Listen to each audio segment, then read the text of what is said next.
Hello दोस्तों, मेरा नाम है चेतन और आप सभी का स्वागत है हमारे चैनल चेतन नरेट्स पर। और आज हम नोइंग द अननोन के एपिसोड नंबर 16 को नरेट करेंगे। और अगर तुम्हें ये वीडियो थोड़ी सी भी पसंद आ जाती तो वीडियो को एक लाइक कर देना। तो चलो अभी जल्दी से नरेशन शुरू करते हैं। एपिसोड की शुरुआत होती है प्रेजेंट से 7 साल बाद और अभी ये अंडरग्राउंड जगह एक खंडर बन चुकी है। जो लोग उस दिन यहाँ पर मारे गए थे बस उनके कंकाल यहाँ पर पड़ी हुई है।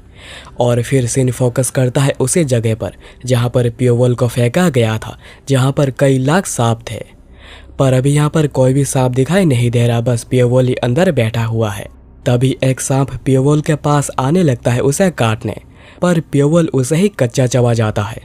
यानी यहाँ पर जितने भी सांप थे पियोवल ने उन्हें 7 सालों के अंदर खाकर ख़त्म कर दिया है। और हम ये भी देखते हैं कि उसके शरीर में जो कपड़े थे वो भी नहीं बचे हैं और उसके बाल और उसके नाखून भी बहुत ही ज़्यादा बड़े हो चुके हैं। उसके बाद हमें बैटेंग शहर के एक ब्रोथल को दिखाया जाता है जिसके खिड़की में से एक आदमी उड़कर नीचे गिरता है और हम पियोवल को देखते हैं जो कि उसे ब्रोथल के अंदर बैठा हुआ था। पियोवल कहता है, क्या मैंने नहीं कहा था मैं यहाँ पर सिर्फ 3 दिन ही रहूँगा? मैं यहाँ पर कोई भी परेशानी खड़ा नहीं करूँगा, तो मुझे भी परेशान मत करो। तभी वहाँ पर ब्रोथल के मैडम और 2 आदमी आ जाते हैं। मैडम सोच रही होती हैं कि आखिर उसने भी कौन से सॉर्सरी को यूज़ किया, उन्हें बिल्कुल भी समझ में नहीं आ रहा है। तभी एक आदमी कहता है कि क्या तुम्हें लगता है तुम सफ़ेयर हाउस के मार्शल आर्टिस्ट के ऊपर हाथ उठाने के बाद ठीक रहोगे? पियोवल कहता है कि सफ़ेयर हाउस, कभी इसके बारे में सुना नहीं। और वो ये कहकर सोल रिपिंग थ्रेड्स का यूज़ करके दोनों ही आदमी को पकड़ लेता है, जिससे कि दोनों का ही दम घुटने लगा था। मैडम ये देखकर पूरी चौंक गई थी और सोच रही थी कि उसने सफ़ेयर हाउस के वॉरियर्स को बस अपने कलाई को हिलाकर ही डाउन कर दिया। उसके जैसा कोई सिचुएशन में भी है उन्हें पता तक नहीं था। मैडम फिर कहती हैं कि माय लॉर्ड, मुझे माफ़ कर दीजिए, मैं पहले आपको पहचान नहीं पाई। आप जब तक भी यहाँ पर रहेंगे आपको हर सुख सुविधा दी जाएगी और उसकी रेस्पॉन्सिबिलिटी मेरी। पियोवल यह सुनकर मैडम की ओर देखता है और उसकी आंखों को देखकर मैडम पूरी घबरा गई थी और उन्हें लग रहा था कि पियोवल की आंखें एक सांप की तरह है जो कि उन्होंने जंगल में एक दिन देखा था। पियोवल फिर कहता है 3 दिन, और मुझे खुशी होगी अगर आप मुझे डिस्टर्ब ना करें। और वो उन दोनों आदमी को छोड़ देता है। और फिर 3 दिन उस लड़की के साथ ब्रोथल में बिताने के बाद पियोवल तैयार होकर बाहर आता है। मैडम उसे रास्ते में खाने के लिए कुछ खाना पैक करके दे देती है ताकि उसे जब भी भूख लगे वो खाना खा सके। और फिर पियोवल आगे की ओर निकल जाता है। मैडम फिर उस लड़के सियोलहाइन से पूछती है कि आखिर वो कौन था। तो सियोलहाइन कहती है कि वो बस एक गेस्ट था जो कि हमारे ब्रोथल में आया था।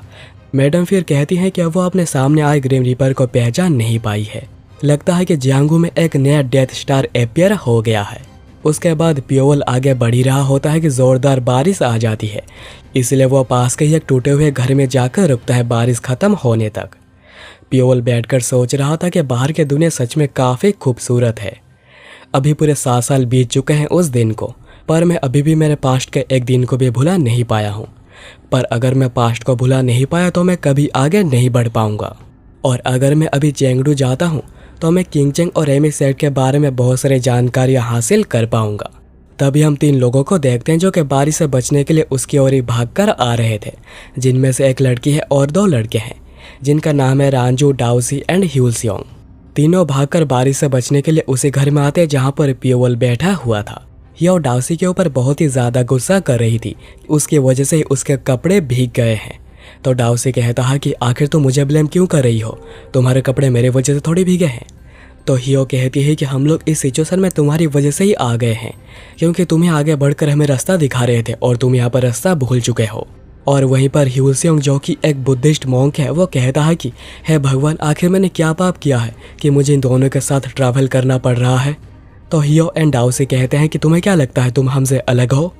हियो की नज़र फिर पियोवल के ऊपर पड़ती है। हियो कहती है कि एक हैंडसम आदमी, सोची नहीं थी कि इस माउंटेन में तुम जैसे किसी हैंडसम के साथ मुलाकात होगी। तो डाउसी कहता है कि इसके लिए तुम्हें मुझे शुक्रिया कहना चाहिए, क्योंकि मेरी वजह से हम लोग खोकर यहाँ पर आ पाए हैं। तो हियो कहते हैं कि चुप हो जाओ, बकवास मत करो। और फिर वो तीनों पियोवल को ग्रीट करते हैं और हियो पियोवल को देखकर कुछ ज़्यादा ही ब्लश कर रही थी, जो देखकर डाउसी कहता है कि चलो यह फिर से शुरू हो गई। डाउसी फिर पूछते हैं कि पियोवल कहाँ पर जा रहा है। तो पियोवल कहता है कि चेंगडू।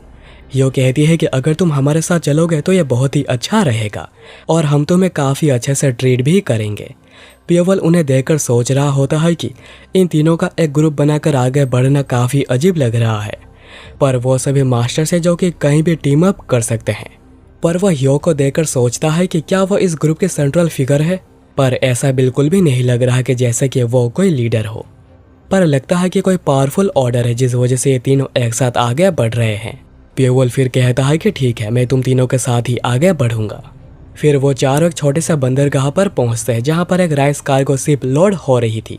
डाउ से कहता है कि हम बहुत ही लकी है, ये लोग यहाँ से 1 घंटे में ही निकलने वाले हैं, तो हम लोग इन्हीं के साथ ही आगे निकल जाएंगे। पर ह्यो कहती है कि उसे राइस कार्गो से बिल्कुल भी पसंद नहीं आती क्योंकि यह काफ़ी ज़्यादा अनकंफर्टेबल होता है। ह्यो फिर पियोवल से पूछती है कि आखिर वो चेंगडू क्यों जा रहा है, तो पियोवल बताता है कि एक पुराने परिचित से मिलने। तो वो पूछती है कि पुराना परिचित मतलब, तो पियोवल बताता है कि कर्जदारों से मिलने। ह्योसंग पूछता है कि क्या तुम कर्ज में हो, तो पियोवल कहता है कि नहीं, उन्होंने मुझसे कर्ज लिया है, पर तुम सब क्यों जा रहे हो, तो ह्यो कहती है कि बिजनेस करने। यह सुनकर पियोवल पूछता है कि कौन सा बिजनेस, तुम लोगों के पास तो कोई सामान वगैरह भी नहीं है, तो ह्यो कहती है कि तुम उन सभी चीज़ों को भी बेच सकते हो जिनको कि तुम देख नहीं सकते। डाउसी उसके बाद पियोवल से पूछता है कि वह कौन से क्लान से है, और जब पियोवल कहता है कि वह किसी भी क्लान से बिलोंग नहीं करता, यह सुनकर वो तीनों शौक होते हैं। पियोवल पूछता है कि क्या किसी क्लान में ना होना कोई प्रॉब्लम है, तो वो कहता है कि नहीं नहीं, ऐसा कोई प्रॉब्लम है नहीं। उसके बाद सभी बैठकर आगे बढ़ते हैं और अपने मन में खोए हुए थे, और पियोवल बैठकर पानी की ओर देखकर कुछ सोच रहा था। ह्यो तभी आकर कहती है कि आखिर तुम क्या सोच रहे हो, पर पियोवल कहता है कि कुछ नहीं। तो ह्यो कहती है कि तुम्हारे चेहरे पर तो एक सेंटिमेंटल लुक था, तो पियोवल कहता है कि चली जाओ यहाँ से अगर तुम्हें यहाँ पर बैठकर ऐसी नॉनसेंस बातें करनी है। पर ह्यो इस बात का बुरा नहीं लगाती और फ्लर्ट करती जाती है।